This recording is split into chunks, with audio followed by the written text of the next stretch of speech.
সফলতার কোনো শর্টকাট হয় না, হয় অনেক কাঠখড় পুড়িয়ে জীবন যুদ্ধের প্রতিটি অধ্যায়ে নিজেকে প্রমাণ করে করে একটু একটু করে আপনি সফল হবেন, একটু একটু করে আগাবেন। ইটস এ জার্নি, এটা কোনো ডেস্টিনেশন নয়।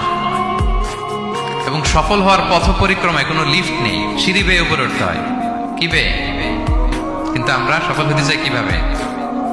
ডাইরেক্ট 100 তলায় আমি সফল, উপরে সবার উপরে আমি, এইভাবে চাই সফলতাটা। সবার উপরে উঠে যাব, গোল্ড মেডেল গলায় পরাই দিবে, আমরা সাকসেসফুল না। সফলতার রাস্তায় কোনো লিফট থাকে না। কি দিয়ে উঠতে হয়? সিঁড়ি বেয়ে ঘাম জড়িয়ে উঠতে হয়। দেখেন, শুধু আলোর মুখ দেখার জন্য মায়ের পেটে আমাদের কত সময় লাগছে বলেন তো?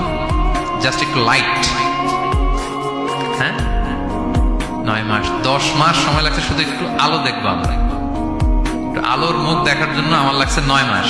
আর এখানে আমরা শর্টকাট খুঁজি, খালি কি খুঁজি? সফলতার কোনো শর্টকাট নেই। অল্প এফোর্টে যারা সফল হতে চায় এরা কোনোদিন সফল হয় না।